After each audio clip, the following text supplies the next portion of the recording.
العالمين وانشر علينا من خزائن رحمتك يا ارحم الراحمين. اللهم انا نسالك علما نافعا ورزقا طيبا وعملا صالحا متقبلا. وصلى الله على سيدنا محمد وعلى اله وصحبه اجمعين والحمد لله رب العالمين. نوينا التعلم والتعليم والتذكر والتذكير ونفع والانتفاع والعباده والاستفاده والحث على التمسك بكتاب الله وسنه رسوله صلى الله عليه واله وصحبه وبارك وسلم والدعاء الى الهدى والدلاله على الخير ابتغاء وجه الله ومرضاته وقربه وكرمه. Alhamdulillah, kita bersyukur pagi ini Allah beri kesempatan untuk terus hidup menggunakan waktu ini untuk sholat subuh secara berjamaah dan menunggu sehingga nanti terbit matahari untuk kita laksanakan solat Isyraq. Rasulullah SAW menyebutkan, man shalla al-ghadata fi jama'atin, siapa yang solat subuh secara berjamaah, thumma qa'ada, kemudian dia duduk, yadhkurullah, ingat Allah, sama ada baca Quran, zikir, tasbih, termasuk juga duduk pada majlis ilmu, mengajar atau belajar, hatta tadlu asy-syams, sehingga matahari naik. Hitungannya 1 jam 20 minit daripada waktu subuh, itu waktu syuruk. Tunggu 17 atau 16 minit. Waktu itulah dilakukan solat Isyraq atau solat duha.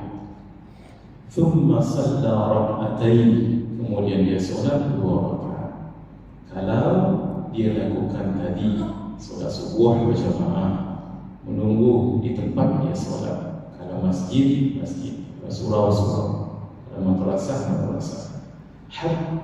Dia ingat kepada Allah, sehingga matahari naik.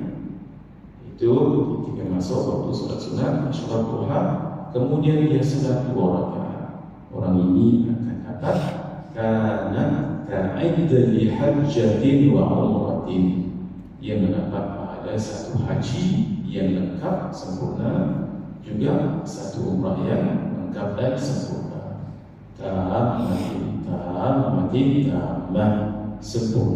Sempurna. Itulah beruntungnya jadi umat Nabi Muhammad sallallahu alaihi wasallam. Lakukan perkara yang mudah, tapi pahalanya 1 pahala haji yang sempurna dan 1 pahala umrah yang sempurna. Tambah lagi semalam, alhamdulillah, kita bersama dengan Yaumul Ashura, 10 Muharram. Hari ini kita rasa lapang, rasa tenang, sebab kita yakin semalam puasa hari Ashura. Rasulullah sallallahu alaihi wasallam menyebutkan, siyamu yaumi Ashura, puasa pada 10 Ashura, yaitu 10 Muharram. Ahtasibu ala Allah an yukaffira as-sanata allati qablahu, aku mengharapkan kepada Allah bahawa Allah akan ampunkan dosa orang yang berpuasa tadi setahun sebelumnya. Maksud tahun 1444 Hijriah. Diampunkan dosa kecilnya oleh Allah Subhanahu wa taala. Sebab itu bila kita masuk 11 Muharram ini, kita rasa badan kita ringan, rasa tenang. Kenapa? Rahsianya kita yakin dosa setahun dulu diampunkan oleh Allah, supaya kita jangan bersangka yang kurang elok kepada Allah. Ketika disebutkan oleh Rasulullah sallallahu alaihi wasallam, yakin Allah ampunkan dosa, ya kita pun yakin, sebab itu rasa tenang. Begitulah ketika Allah menjanjikan sesuatu, orang yang beriman mesti yakin. Sehingga ulama mengatakan orang yang mengerjakan umrah itu ada umratu ila umrati kafaratun bima bainahuma, kafaratun ma bainahuma. Satu umrah ke satu umrah itu menghapuskan dosa yang dilakukan antara dua umrah. Sehingga kalau dia lakukan umrah lalu ataupun haji, lalu pahalanya seperti kayaumin waladathu ummuhu, seperti hari dia dilahirkan oleh maknya, ibunya, tak berdosa. Sebahagian ulama mengatakan siapa yang keluar daripada bumi Makkah kemudian nak pergi ke Jeddah untuk balik ke tanah air masing-masing, tapi dia tidak yakin dosa dia diampunkan oleh Allah, orang ini buruk sangka kepada Allah. Sebab dijanjikan umrah dengan umrah ataupun haji itu diterima oleh Allah, diampunkan dosanya. Karena itu mesti kita yakini dosa kita diampunkan oleh Allah, berbaik sangka kepada Allah. Lalu kita berusaha untuk dengan buat dosa lagi. Kalau terbuat, maka kita mohon ampun kepada Allah. Saya ingat kalau boleh ditutupkan, boleh supaya lebih jelaskan.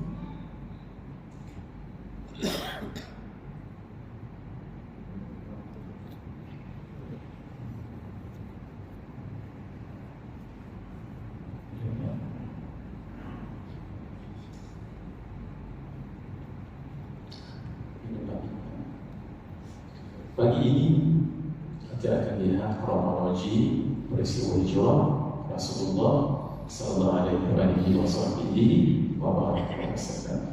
Sebab kita baru 11 hari bulan hijrah ini Muharram, supaya kita tahu bahawa Islam yang datang pada kita di sini di Ampang ini bukan senang.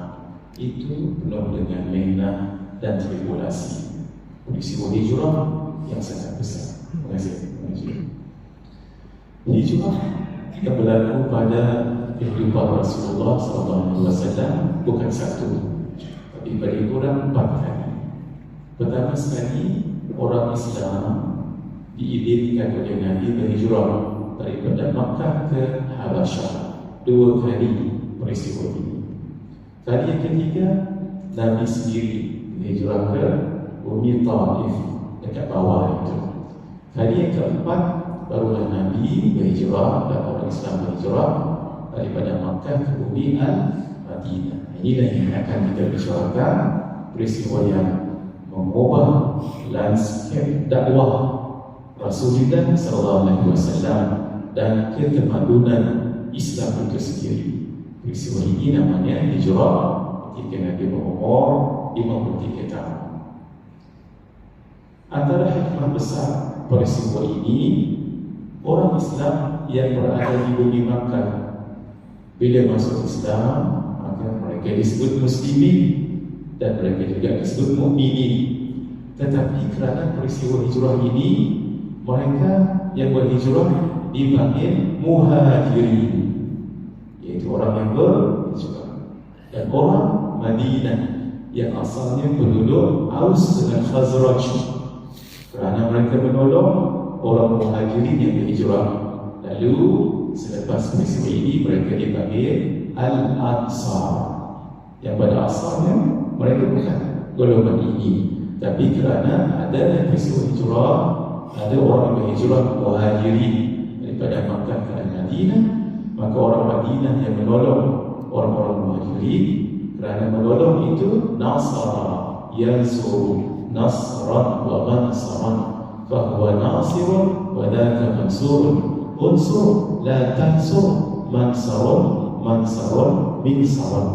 Maka Al-Ansar orang yang menolong, dan kemuliaan Al-Ansar sampai sekarang.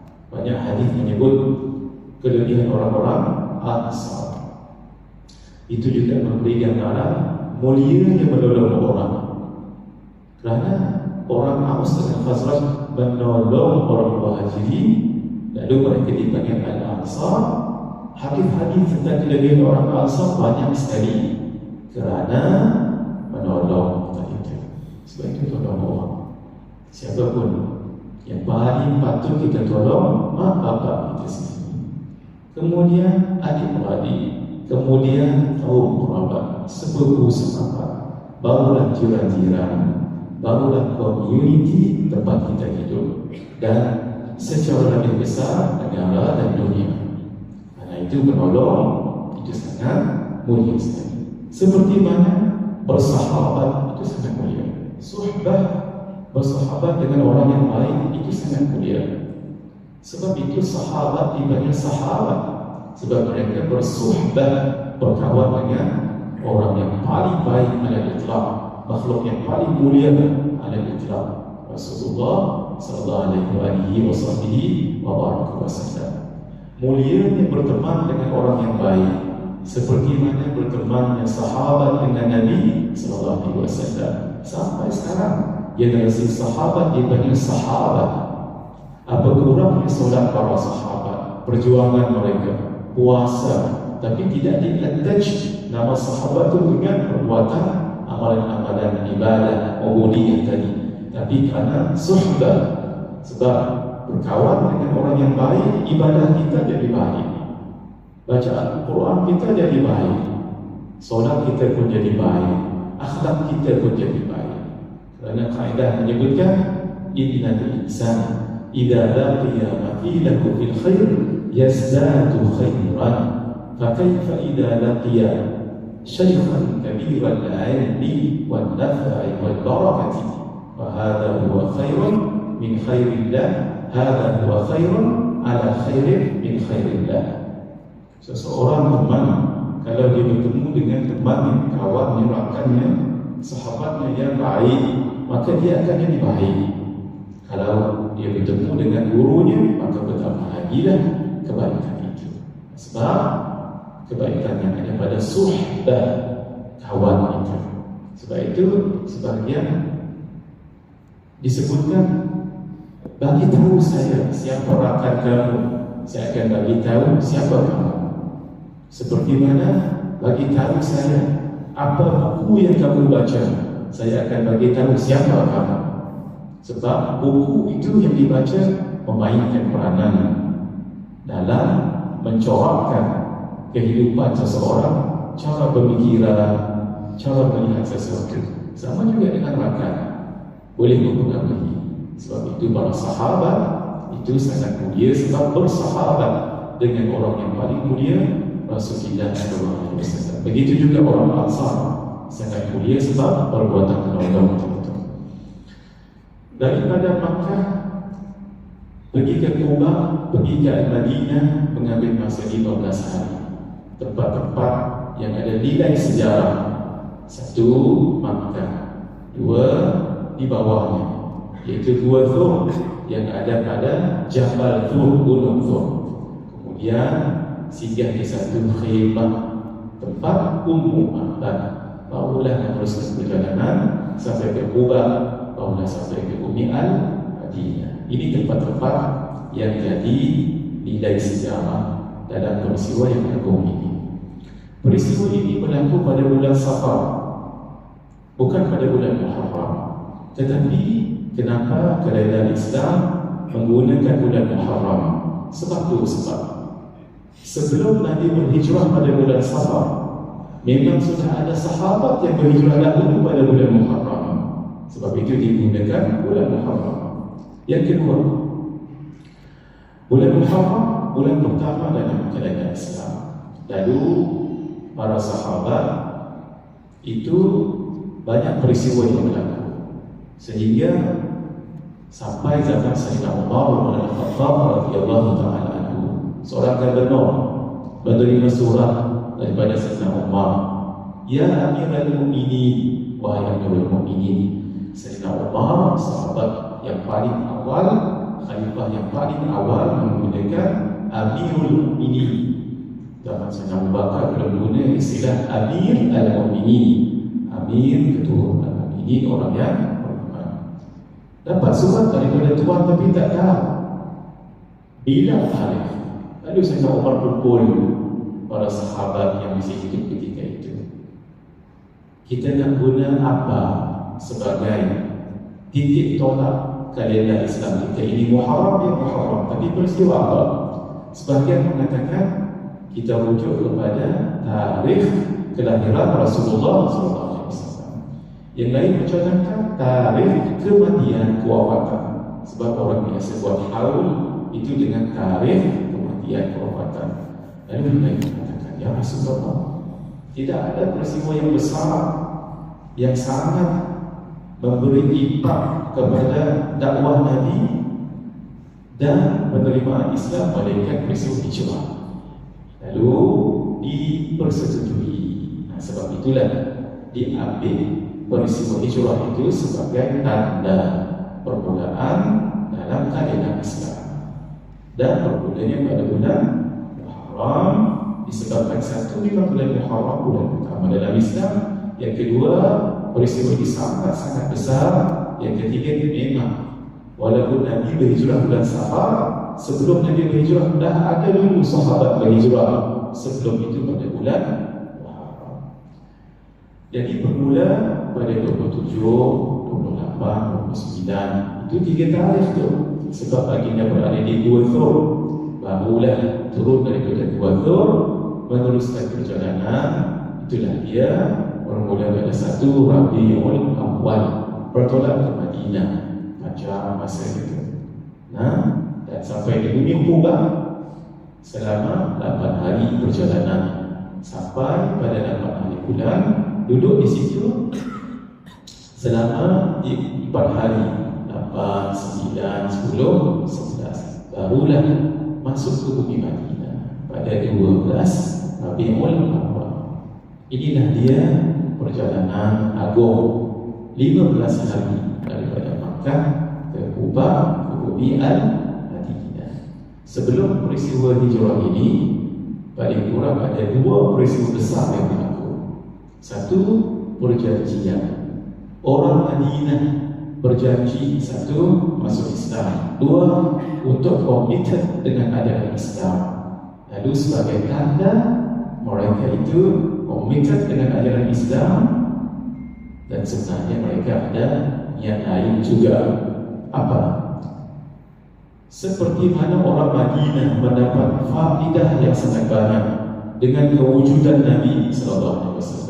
Boleh bertanya soal agama, boleh bertanya permasalahan, boleh lihat cara ibadah Nabi, boleh mendekatkan diri kepada Allah dengan cara Nabi. Mereka nak juga.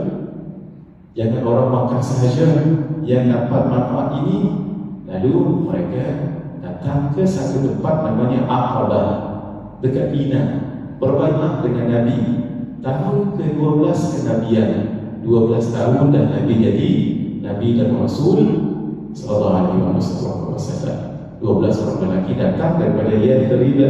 Ketika itu Madinah belum nama Madinah. Yathrib itu maksudnya buruk, maksudnya tak elok, maksudnya keji. Sehingga nanti keberkatan Nabi datang dekat situ, nama Yathrib tak elok, buruk, itu ditukar jadi Madinah, bandar Al-Munawwarah yang bercahaya. Jadi Madinah Munawwarah, bandar yang bercahaya, atau Al-Madinah Al-Munawwarah, bandar yang bercahaya, cahaya dengan iman, cahaya dengan ibadah, cahaya dengan baca Al-Quran, cahaya dengan ubudiyah. Lalu Nabi tak biarkan mereka begitu sahaja. Dihantar seorang pemuda Sayyidina Mus'ab ibn Umair untuk bantu mereka belajar Islam. Lebih kurang setahun Sayyidina Mus'ab di situ patah balik, bawa berita gembira, ya Rasulullah, alhamdulillah, orang Madinah sudah amalnya masuk Islam dan menerima Islam. Inilah saksi-saksi bisu dalam peristiwa itu. Sekadar menyebut supaya tuan tahu di mana tempat peristiwa perjanjian itu. Di sini Jamratul Ula, ini Jamratul Wusta, ini Jamratul Aqabah. 300 meter daripada situ, situlah di tempat yang sangat bersejarah. yang menjadi titik tolak antara sebab peristiwa hijrah. Peristiwa hijrah itu sebab yang pertama itu kehendak Allah, itu pasti. Nah, ini faktor-faktor lain. Jadi inilah namanya Masjid Bai'ah. Waktu itu tak ada masjid dulu lagi waktu itu. Jadi sebagai kenangan, jadi dibuat masjid di kat situ. Inilah dia masih ada lagi dan dijaga oleh kerajaan Saudi. Nanti tuan-tuan kalau pergi haji umrah, sempatkan diri berada di masjid ini sebab untuk menambahkan kerohanian kita. Kita kena tambah kerohanian kita sebab kita ada dua unsur jasad dengan unsur roh. Bila kita datang majlis ilmu seperti ini dengan kuliah yang boleh membina imam bersama orang-orang yang saleh, berada di tempat-tempat yang baik, kerohanian kita akan bertambah. Macam bateri juga lah kena charge. Macam kita handphone kita tu kan bila dah penuh tu, kemudian kalau dah guna makin sedikit. Iman macam tu juga. Iman penuh ketika berada dengan orang-orang saleh. Tapi sebaliknya kalau bersama dengan orang-orang yang selalu lupa pada Allah, majlis yang tidak elok, betul-betul tengok hati itu rasa keras, beribadah pun berat. Itu sebab kerohanian tadi itu, kita punya bar tadi itu, charge battery tadi itu. Sebab itu kita selalu bersama dengan orang-orang yang saleh. Ais kalau diletakkan di luar, dia akan melting, cair. Tapi bila diletak di freezer ke atas, boleh digunakan untuk buat letak dalam minuman, tambah sejuk. Sebabnya suasana sekarang agak panas, melegakan akan diri kita dan minum air sejuk seperti itu. Begitulah sejuknya iman kita, kerohanian kita bila satu berada di tempat-tempat yang mulia, dua dalam majlis-majlis yang mulia, tiga bersama dengan orang-orang yang mulia, empat melihat, mendengar sesuatu yang mulia. Ini menambahkan kerohanian. Buktinya apa? Ketika tuan-tuan puan-puan berada di bumi Makkah, Madinah, ketika buat umrah dan haji, nak solat je hati kita, tak nak buat benda yang lain. Tapi bila balik Ampang, macam-macam. Sebab tu jangan tinggal masjid Bukit Indah ini ataupun masjid-masjid lain, surau-surau lain, setiap waktu seboleh hadir. Sebab sebagian ulama mengatakan segini, yang dikatakan rahmat itu Allah turunkan pada tiga masjid: Al-Masjidil Haram, Al-Masjidil Nabawi, Al-Masjidil Aqsa, yang core-nya. Kemudian akan bertebar macam itu ke seluruh masjid-masjid surau-surau dalam dunia. Sehingga siapa yang datang ke masjid-masjid surau-surau, dia mendapat habuan dia. Seperti cahaya, kita datang tempat cahaya, maka bawa cahaya itu balik ke rumah kita bercahaya.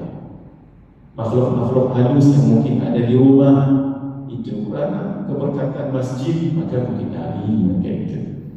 Penting tuan-tuan untuk kita berada di dalam suasana kerohanian seperti ini.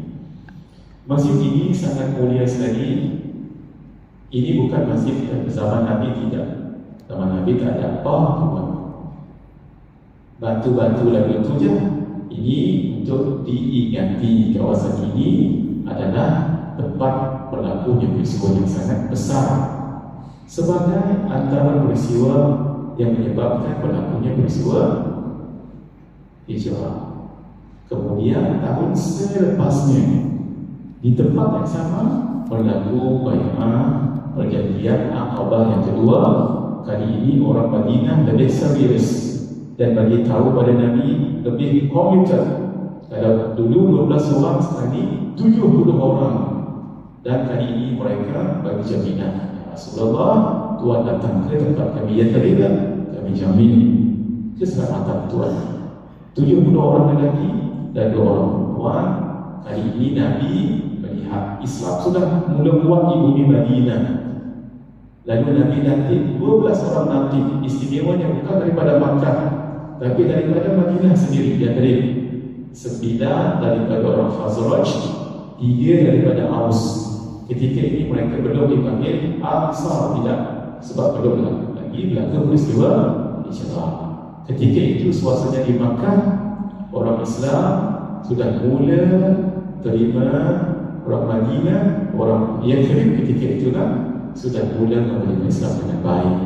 Lalu memang suasana di Makkah itu agak meruncing, sebab siapa yang masuk Islam disiksa, diambil harta, malah dia hina, kadang-kadang dibunuh.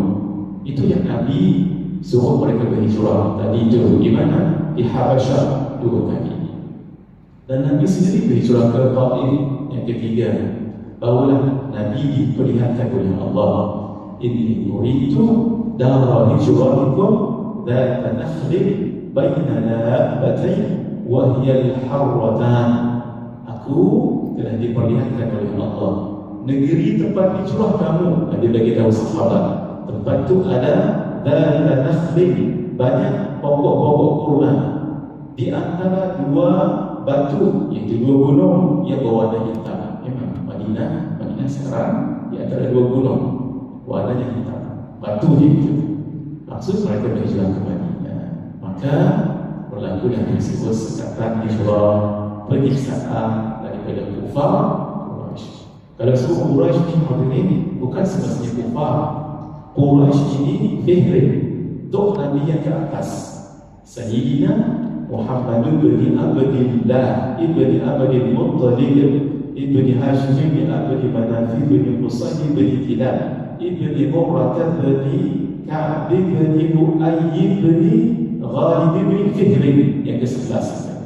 Fihri itulah namanya Quraisy.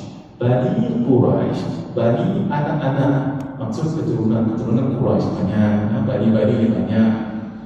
Antaranya Bani Abdul Manaf, antaranya Bani Hashim, keturunan Rasulullah SAW. Tapi Quraisy itu pada dia ada Islam dan tidak Islam. Ini orang bukan Islam.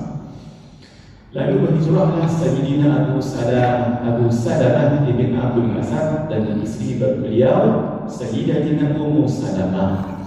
Peristiwa ini sangat menyayat hati sampai putus tangan kedua anak mereka. Tapi hari ini saya tak cerita, sebab hari ini saya fokus kronologi saja. Nanti usaha-usaha lain akan cerita. Ummu Salamah akhirnya nanti menjadi isteri bagi Rasulullah sallallahu alaihi wasallam. Ummu Salamah itu panggilan kunyah nama beliau sebab Hind bin Abu Umayyah. Orang Melayu kita suka bunyikan di belakang itu asalnya Hind. Jadi kita bunyikan Hindun. Dia asalnya Hind. Jadi kita biasa bunyikan Hindun. Begitu juga Sayyidina Amir bin Rabi'ah dan isterinya Najdah. Sayyidina Abdullah bin Jahash, orang sahabat lain juga Sayyidina Umar dan Zaid bin Ayyash bin Abi Rabi'ah. Nama-nama ini hadirin, setiap contohnya ada kisah. Ada kisah. Cuma saya tak ceritakan. Ketika melihat ramai yang nak pergi hijrah, watahajjasa Abu Bakr muhajiran. Abu Bakar pun nak juga berhijrah. Bukan kerana nak lari, tak nak dapat pahala besar hijrah itu. Walau beliau tajir, seorang peniaga yang sangat berjaya di bumi Makkah. Tapi hijrah itu bermaksud mengikut perintah Allah dan Rasul, sanggup tinggalkan karena nak mendapat ganjaran yang lebih besar. Nanti ketika lihat Sayyidina Abu Bakar semangat, ala tasbih, bertenang wahai Abu Bakar, fa inni arju an yubadani, saya harap saya juga diizinkan oleh Allah berhijrah. Ini satu pengajaran besar. Nabi tidak buat sesuatu dengan hawa nafsu, tetapi dengan perintah Allah. Walau ketika itu para sahabat berkata, ya Rasulullah, Tuhan berpindahlah, sebab Tuhan nanti akan disiksa, akan dibunuh. Tuhan berhijrahlah. Kalau ekor kita. Ya memang begitu, selamatkan Nabi, sebab Nabi jadi core kepada Islam ini. Tapi Nabi tak kuat, sebab belum dapat perintah hijrah. Wa ma yantiqu 'anil hawa in huwa illa wahyun yuha. Dan tidaklah Nabi berbicara dengan hawa nafsu, melainkan dengan apa yang diwahyukan ke atasnya. Lalu ketika dengar begitu, wa tarju bi abi anta, ya Rasulullah, Tuhan berharapkan itu. Dan Nabi mengatakan, ya. Fahabasa Abu Bakar nafsahu ala Nabi sallallahu alaihi wasallam bi suhbatihi. Abu Bakar pun tahan rasa nak kisahkan itu, nak apa? Nak temankan Nabi. Wa ala rahilatain kanata indahu waraqas samur 4 ashhur. Sejak daripada itu beliau sudah sediakan 2 ekor unta yang dibagi makan daun samur. Daun samur ni daun yang antara yang terbaik, supaya 2 unta ini unta yang terbaik. Perjalanan 8 hari 8 malam, bukan sedikit. Dibagi makan kedua unta itu selama 8 bulan. Semua selama 4 bulan. Nak bagi kuat betul-betul. Jadi nak bagi tahu peristiwa hijrah bukan peristiwa berlaku begitu je, tapi ada perancangan. La ta'jal, jangan kamu tergesa-gesa wahai Abu Bakar. La'alla Allah yaj'alu laka sahiban, mudah-mudahan Allah jadikan kamu sebagai peneman, maksud peneman pada saya. Ketika itu suasana sudah semakin mendekat, orang-orang kufar ramai dah berhijrah dan yang masuk Islam. Ada yang menzahirkannya, ada yang menyembunyikannya. Kebanyakan menyembunyikannya. Yang menzahirkannya Sayyidina Umar. Lalu mereka pun, tokoh kufar, berkumpul di satu tempat mesyuarat, macam di satu dewan lah, Darun Nadwa. Ini bekas tempat itu. Dah tak ada, tapi kita tuan-tuan lalu pergi ke Mekah, tengok di sini, di barat Darul Kaabah, di tempat yang lain. Lalu dijemput setiap ketua-ketua Quraisy, banyak Quraisy ketika itu datang.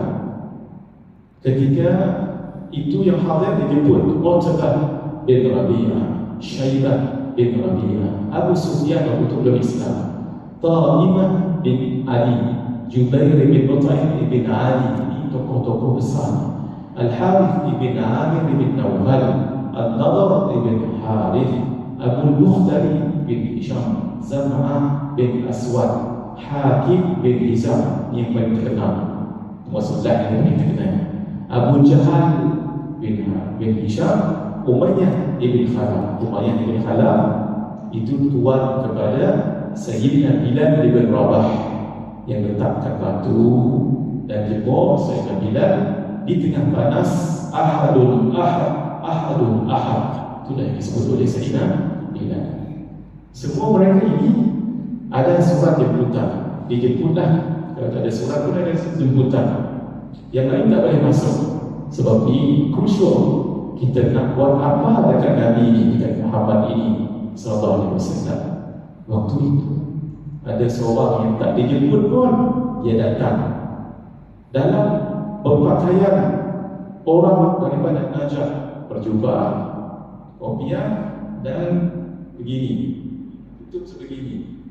Nah, ini pakaian orang Najaf. Dan orang tengok, tak kenal pun siapa. Bani Syekh, hang siapa? Dia kata, saya daripada Najaf dan saya dengar ada masyarakat hari ini, mana nyata saya boleh sumbang idea kalau mana. Sila. Walhal peraturan ketika itu siapa tak dijemput tak boleh. Tapi tak tahu lagu mana dia pakaian kemah juga, tak apa, main sekali masyarakat. Apa yang harus kita buat? Ada yang menyarankan kita tahan Nabi dan masukkan dalam penjara. Jangan bagi makan, bagi minum, seperti ditahannya Zuhair dan Nabirah, penyair ketika itu dulu. Diletak dalam penjara, tak bagi makan, minum, meninggal. Tapi iblis tadi itu pandai pula bagi opinion. Saya rasa tadi tak apa-apa nak kenal. Pasal kalau kita penjara Muhammad Selagi mereka tahu, mereka main, mereka robohkan penjara kita, keluarkan Nabi, mereka serang kita pula. Jadi tak apa-apa nak sesuai lah. Betul juga tak? Lain mereka lebih kurang itu. Nombor dua, kita buang daya. Asingkan air solat Nabi daripada bumi Makkah ini. Tikat tak mana pun tak faham.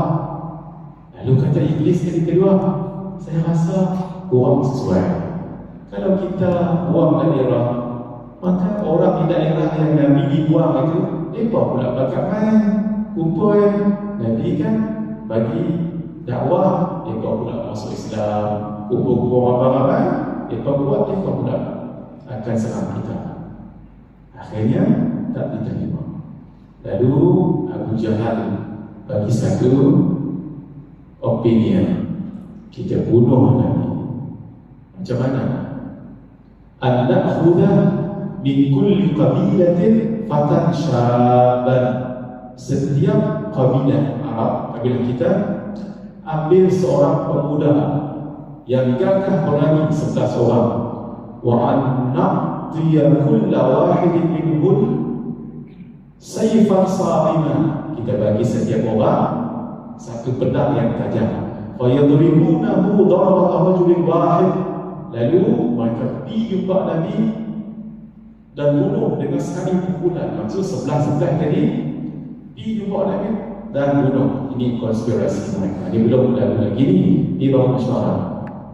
Lalu fatafajjar dam, darah Nabi kalau meninggal terpercik ke setiap 11 pemuda tadi. Maka kabilah Bani Abdi Manaf, kabilah Nabi takkan berani revenge. Sebab kalau nak serang 11 kabilah lawan satu, mana mungkin. Lalu mereka akan pilih bayar saja dia ini terpusat.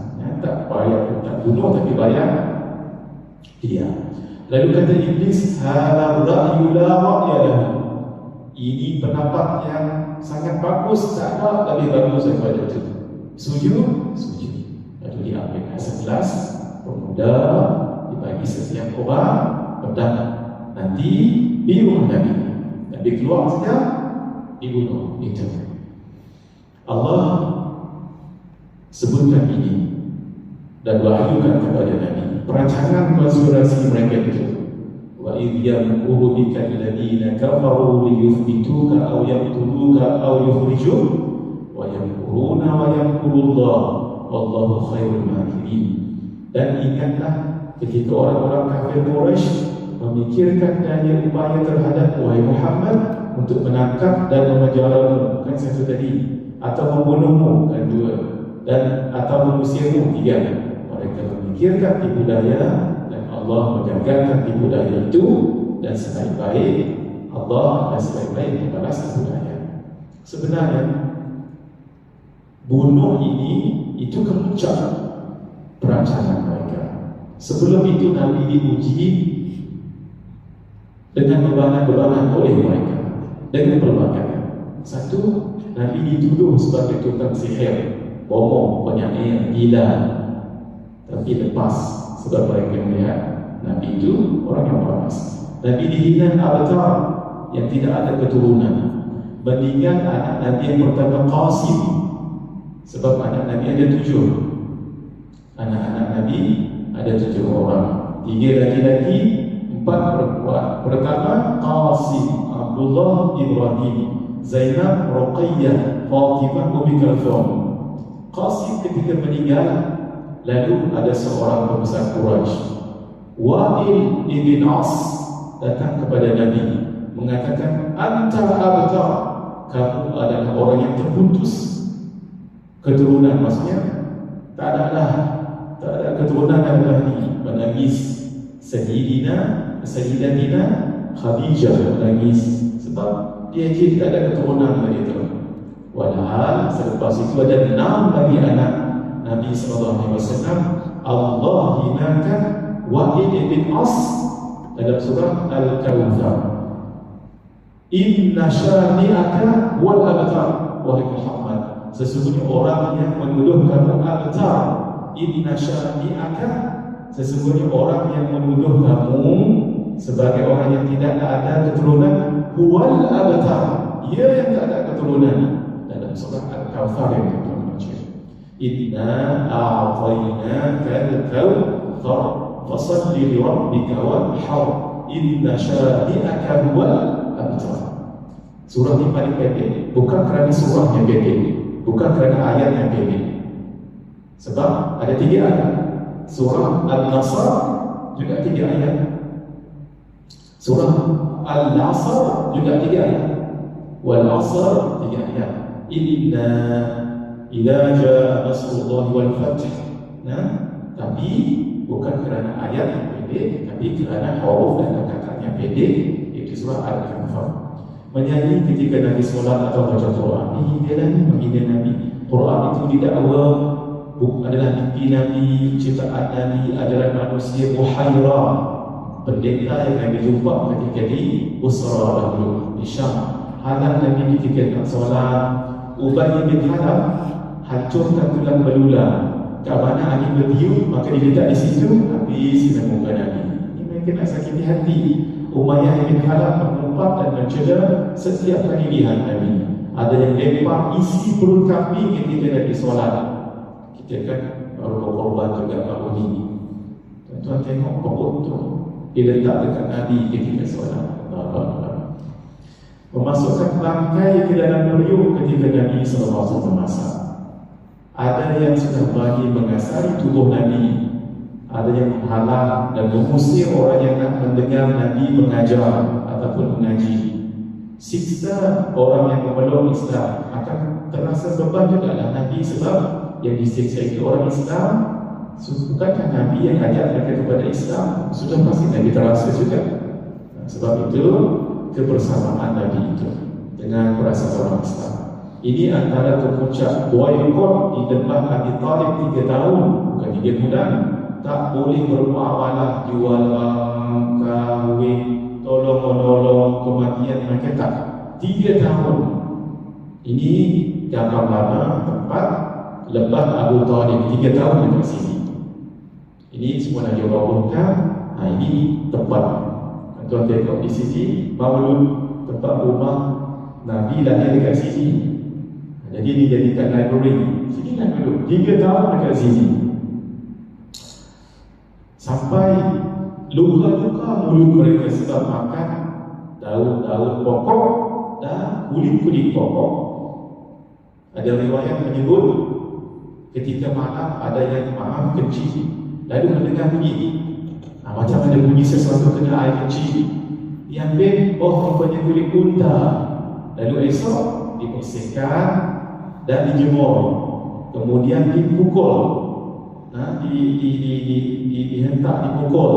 Kemudian yang dah dipukul tadi tu, diketuk tadi tu, masuk di dalam gelas, maka itu jadi minuman mereka. Nak dapat flavor sahaja, susahnya 3 tahun itu. Setiap malam pasti ada budak-budak menangis kelaparan dan sakit. Jahatnya orang kufar ketika itu, mereka tidak jual apa-apa barang, supply makanan whatever. Tapi ada juga kafilah yang melalui kawasan itu. Tapi sebelum sampai ke kawasan itu, pembesar Quraisy dah jumpa dulu dengan mereka. Boleh untuk jual orang yang ada di kawasan ini, tapi dengan harga yang berlipat kali ganda, sehingga yang beli cuma sedikit kerana yang punya harta. Begitulah kesusahan mereka ketika itu. Dan kepuncaknya adalah membunuh tadi itu. Lalu oleh kerana Nabi menunggu perintah, lalu Allah Subhanahu Wa Taala perintahkan Nabi untuk berhijrah. Di sini Nabi pun di rumah Nabi pergi ke rumah Sayyidina Abu Bakar. Rumah sini rumah Sayyidina Abu Bakar, dekat sedikit, tapi dekat tu jauh juga. Tuan-tuan tengok dalam peta ni dekat kan? Ada jauh juga sedikit. Jadi berdekatan sedikit. Ini kawasan rumah Sayyidina Abu Bakar. Kalau tuan-tuan pergi ke hotel, apa nama hotel ni? Tak ingat, Hilton ke apa? Ada tahu tu, di situlah dia dengan kawasan bulat. Ini tempat rumah Sayyidina Abu Bakar dulu. Lepas sini nak pergi dekat tempat rumah Maulud tu, tuan-tuan dapat kira apa punya betul. Rasulullah diizinkan pergi ke rumah Sayyidina Abu Bakar pakai penutup Sebab apa? Sebab siapa yang dapat tangkap Nabi hayyan aw mayyitan, hidup atau mati, orang kufar Quraisy akan bagi 100 ekor unta. Zaman tu satu unta lebih kurang kereta yang paling mahal adalah mahal zaman ini. Kereta apa yang mahal tu dah 100 ekor unta, siapa tak mahal? Jadi sebagian yang tengok Nabi tutup. Dan Nabi selalu datang pada waktu pagi dengan petang. Tapi kali ini Nabi datang waktu tengah hari terik. Saya tahu apa tahu ni mesti something ni, mesti ada benda besar ni. Lalu baginda pun minta izin masuk. Ketika dah izinkan masuk, Nabi bagikan boleh tak bawa lagi luar sekejap. Sebab ni nak bagi tahu berhijrah ni benda besar. Lalu kata Sayyidina Abu Bakar, ya Rasulullah, semua ni semua ahli keluarga saya ni, jadi tak perlu risau. Nabi berbagi tahu, fa inni qad udhina li fi furush, sesungguhnya saya wahai Abu Bakar, Allah telah izinkan saya berhijrah. Suka Sayyidina Abu Bakar sampai menangis beliau. Kata Sayyidatina Ummina Sayyidatina Aisyah, tak pernah saya tengok pak saya menangis kuat macam itu. Menangis kerana apa? Nabi kata nak berhijrah. Nabi Sayyidina Abu Bakar menangis. Kenapa menangis? Sangat gembira untuk berhijrah dengan Nabi. Tuan-tuan, siapa yang pergi dengan Nabi dua aja. Satu destroy, yang kedua kill. Orang Quraisy akan tangkap, akan siksa ataupun akan bunuh. Tapi Sayyidina Abu Bakar suka lagi ada. Sebab itu iman Sayyidina Abu Bakar tak boleh lawan. Walhal Sayyidina Abu Bakar ni bukan orang yang satu. Disebut Sayyidina Abu Bakar orang yang kurus.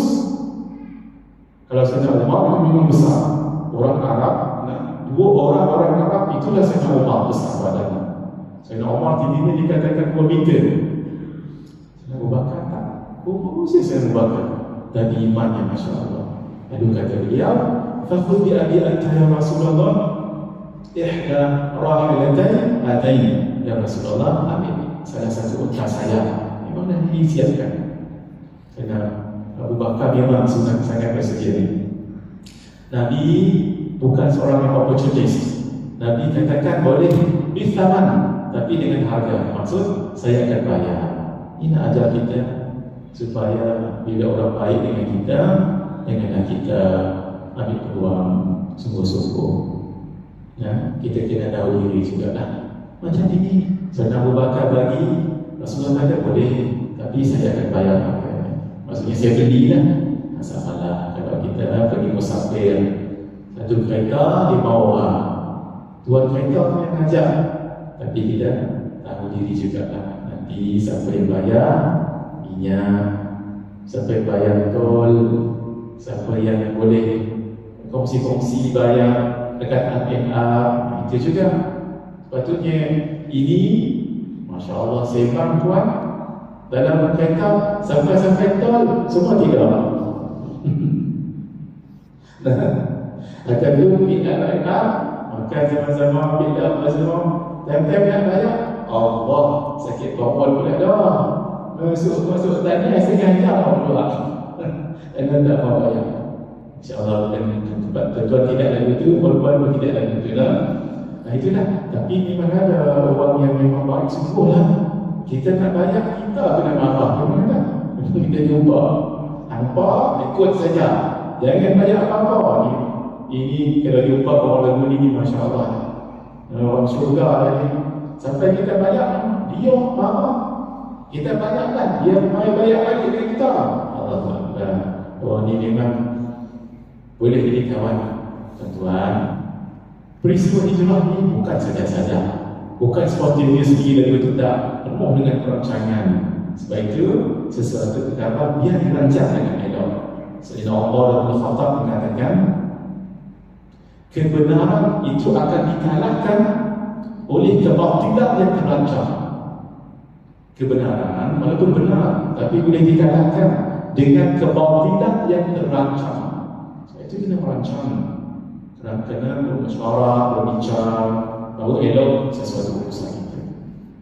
Tadi Nabi pergi rumah Sayyidina Abu Bakar dan berbincang. Satu, kita keluar nanti jangan naik atas tapi turun bawah. Itu gua Thur nanti ke bawah. Contoh tengok nanti jalannya. Sebab orang Quraisy masih akan jumpa kita dekat atas. Jadi kita supaya ubah taktik turun bawah dulu. Jadi saya sebut. Kemudian tinggal di Gua Thur 3 hari. Kenapa? Saya pernah baca penganalisis di dalam negara, di luar negara. Sesuatu isu selalunya viral 3 hari. Sesuatu isu biasanya viral 3 hari. Hari keempat dan dah tak apa-apa dah. Kadang-kadang orang lupa apa tadi. Gitu. Jadi Nabi sangat bijak. Bukan terus keluar kau dah. Sembunyi dulu dalam gua 3 hari supaya berita itu tak viral sangat. Dan cari orang yang bijak dalam ilmu padang pasar. Mereka pun menyewa Abdullah bin Ubay itu adalah bukan Islam. Bukan Islam. Tapi dia memang sewa, dia sewa dia. Dia tak apa cerita. Nah, Abdullah bin Ubay itu namanya Abdullah bin Ubay ketika itu. Nabi naik unta namanya Qaswa. Sayyidina Asma anak Nabi kak kepada Sayyidatina Aisyah mak lain-lain mengandung ketika itu. Bila mengandung ikat pun dengan kain, itu namanya kain pinggang. Oleh kerana disuruh oleh Sayyidina Abu Bakar untuk jadi bawa bekal, maka kain tadi yang ikat pun tadi tu pinggang tadi dilepaskan, dikoyak dua kain tadi. Satu ikat pinggang, satu ikat bekal. Sebab itu beliau dipanggil Za'an-Nitaqaini, dua orang yang mempunyai seorang yang mempunyai dua tali pinggang. Ada juga kisah banyak saya tak tahu. Sayyidina Abu Bakar suruh anak beliau Abdullah untuk intip rancangan Quraisy malam tidur dini hari pertama ke kota Makkah.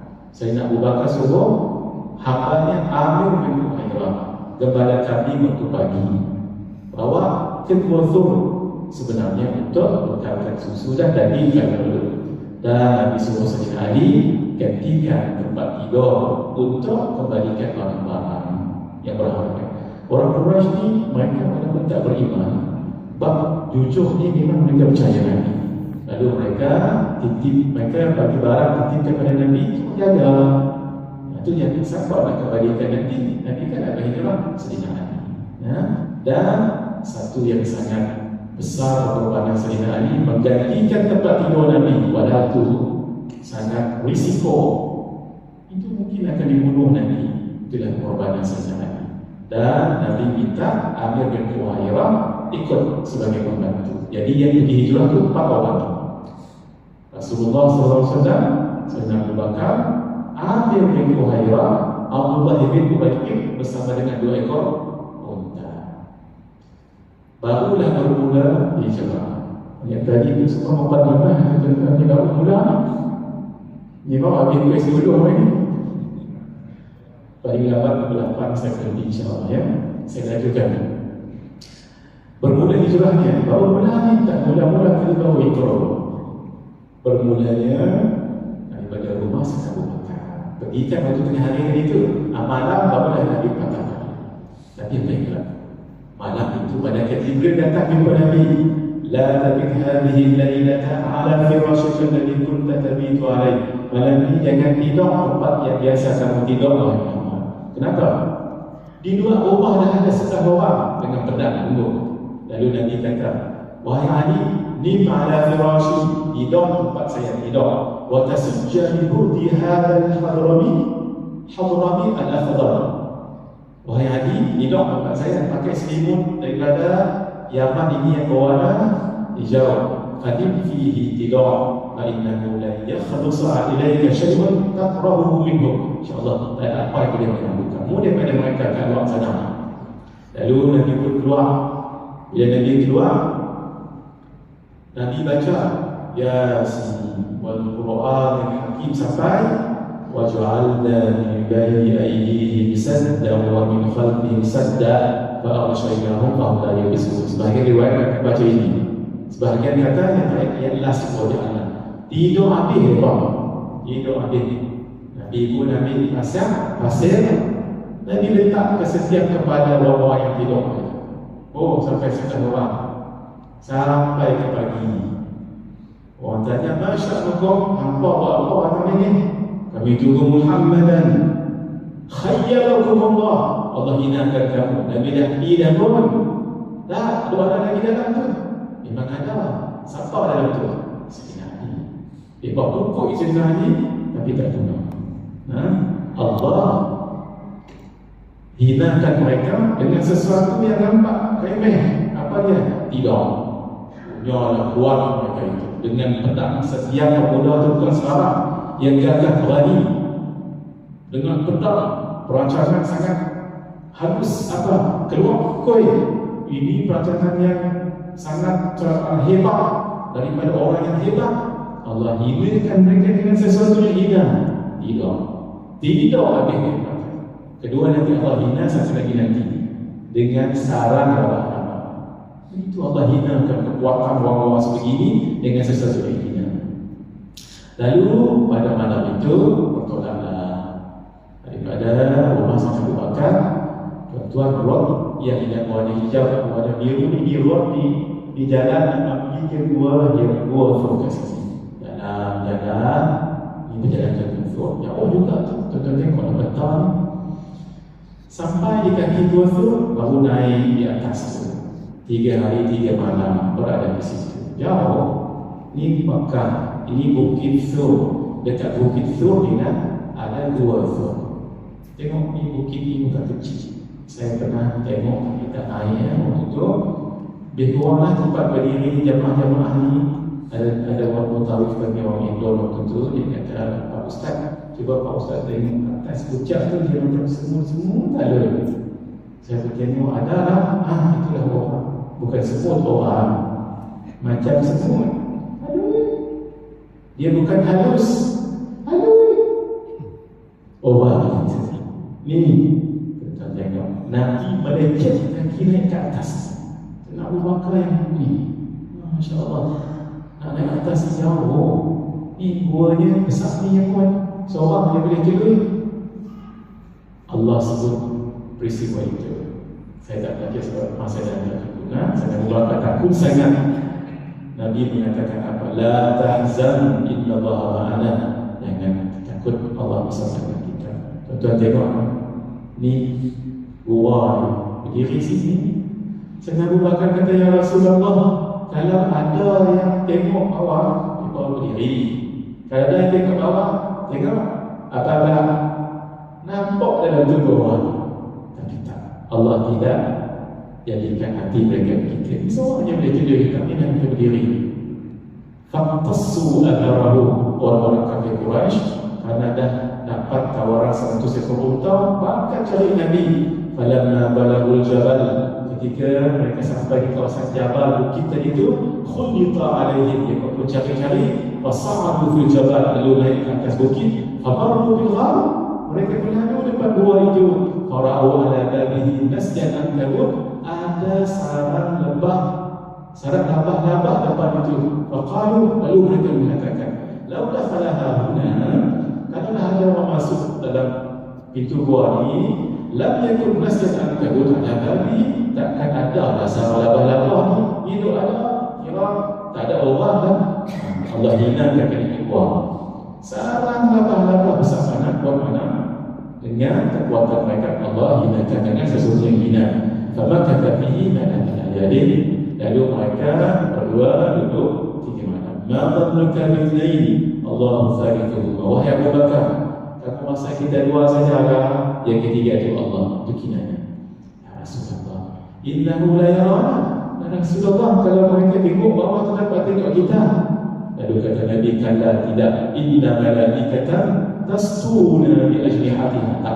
Malaikat tutup kita dengan sayap. Itu satu riwayat. 3 hari 3 malam saya ceritakan cerita, turun barulah berkuda dalam perjalanan. Tuan-tuan tengok ni, jalan highway atau jalan yang biasa Makkah ke Madinah yang ini, yang orange itu. Tapi taktik Nabi dan dibawa pada Umar bin Khattab, jalan yang zigzag. Zigzag jalan akan bertemu nanti dengan jalan biasa pada 4 tempat saja. Di 2, di 3, di 4. Lepas tu tak jumpa lah sebab jalan ni dia zigzag. Ketika berjumpa di tempat-tempat ni, memang ada juga berjumpa dengan orang-orang ketika itu. Lalu Nabi minta izin juga untuk ambil susu kambing mereka yang ada ketika itu. Bila Nabi ditanya, Abu Bakar ditanya, ini siapa orang sama dengan kamu ni? Orang yang menunjuk jalan, kata Abu Bakar. Jadi waktu pindah, orang yang menunjuk jalan. Walhal Abu Bakar maksudkan bukan menunjuk jalan biasa, tapi menunjuk jalan kebenaran, kata Rasulullah. Sebab kalau dibagi Nabi Muhammad, saya ini dipatangkan. Itulah kinayah, itu namanya, bahasa ini namanya adalah apa ni, bahasa Cina ataupun tauriyah. Lalu juga satu kampung namanya Kampung Bani Mudlaj. Di kampung ni antara ketuanya Suraqah ibn Malik ibn Ju'shum. Tengah masyarakat. Lalu orang tu kata, ya Suraqah, saya tengoklah tadi nampak orang sampah datang. Dia lagu ni. Suraqah tahu tu Nabi. Tapi kata Suraqah, orang lain kot. Mungkin siapa-siapa datang main jumpa barang, mereka main sekolah. Sebenarnya Suraqah nak dapat 100 ekor unta dia seorang. Tu dia saja abang lah. Kalau orang tadi abang, oh lagu tu kan main kita pergi luar, sudah pasti bagi 50 dia kenal. Itu dia Suraqah. Memang apa bahasa kita, serakah kita katakan. Kalau orang tu dia nak semakan, nafsu serakah ada. Mungkin juga ada kata dengan Suraqah, wallahu a'lam. Mungkin juga dia tak dapat kat dia seorang. Akhir dia senyap-senyap.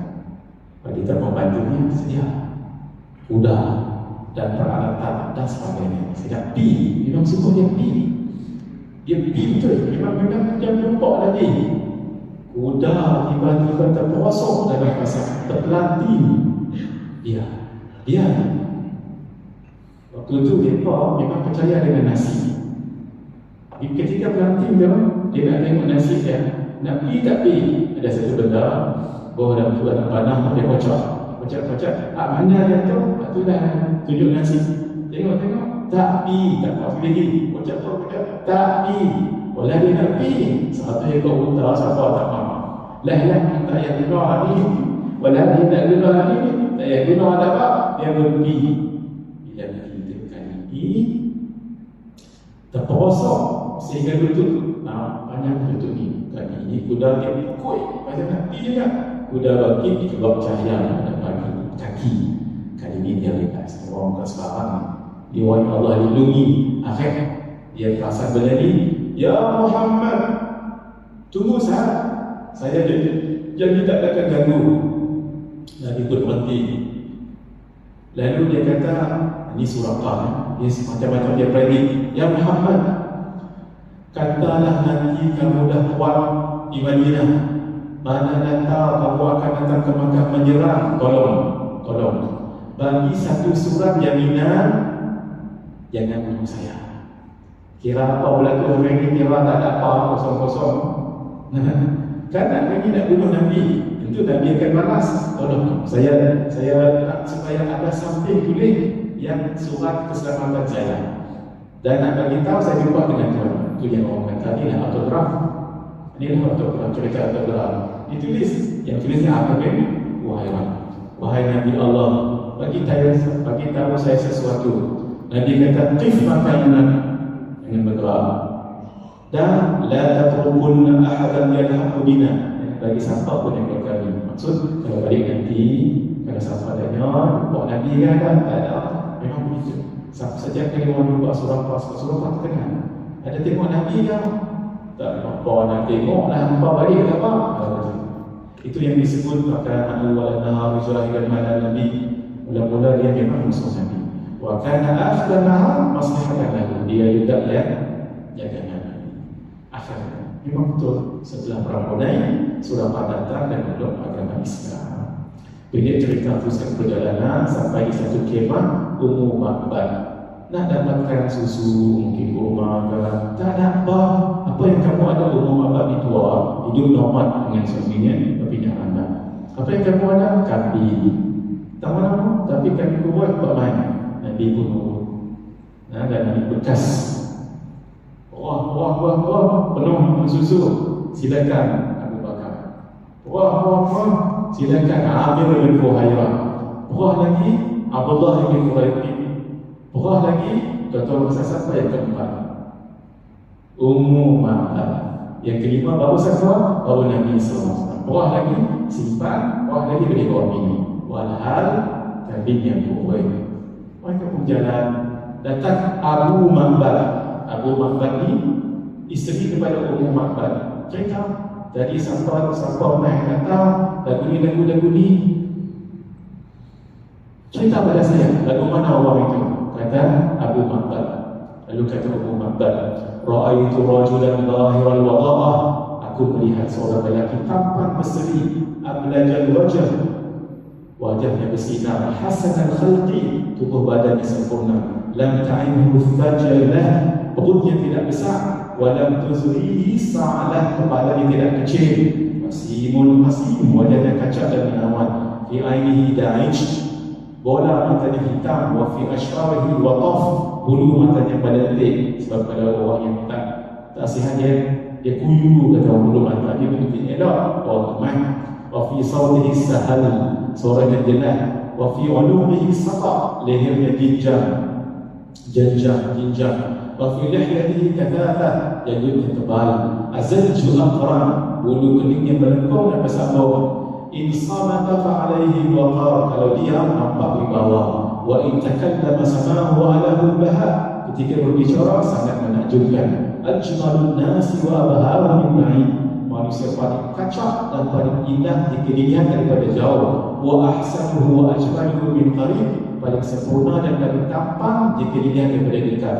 Hulmul mantir faslun la nazirun wa la hadir, kata-kata sedap, didengar jelas, tak banyak diam sangat atau berdiam, dan tak banyak bercakap benda tak elok. Ka'anna mantiqahu khawazatu nadhmin, kata-katanya bagai berlian yang tersusun rapi. Yatahaddam arba'atun la tashna'ahu min tulin, tubuh sederhana, tidaklah dipisahkan sampai menyusahkan orang. Wala taqtahimuhu aynun min qisar, dan tidak dihinakan kalau dia terlalu pendek. Husnul baina husnaini, husnul baina husnaini, bagaikan dahan pokok yang diapit dua dahan. Pokok yang dahan itu cantik.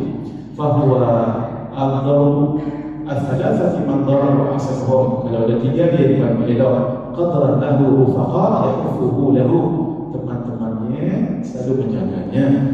Qala sami'u liqawlihi, kalau dia bercakap semua ikut perkataan. Wa in amara tabalahu ila amri, kalau bercakap semua dengan elok. Kalau menyuruh semua patuh. Mahfufun mahsyudun la isu pada mufatnadun, dia benar-benar disegani, layak menjadi pemimpin yang disukai oleh pengikut-pengikutnya. Dia tidak suka bermasam muka dan tidak suka mengeluh. Ini antara sifat Nabi yang sangat teliti. Sampai dia ubah. Ada beberapa hari di situ jumpa dengan Sayyidina Umar, Sayyidina Uthman, sebenarnya sidangnya masih ada dekat Makkah. Menginap di rumah Khalfun bin Hadam. Tuan-tuan kalau bawa Mutawif SAW dekat sini, ini rumah Khalfun bin Hadam zaman dulu, masih hidup lagi.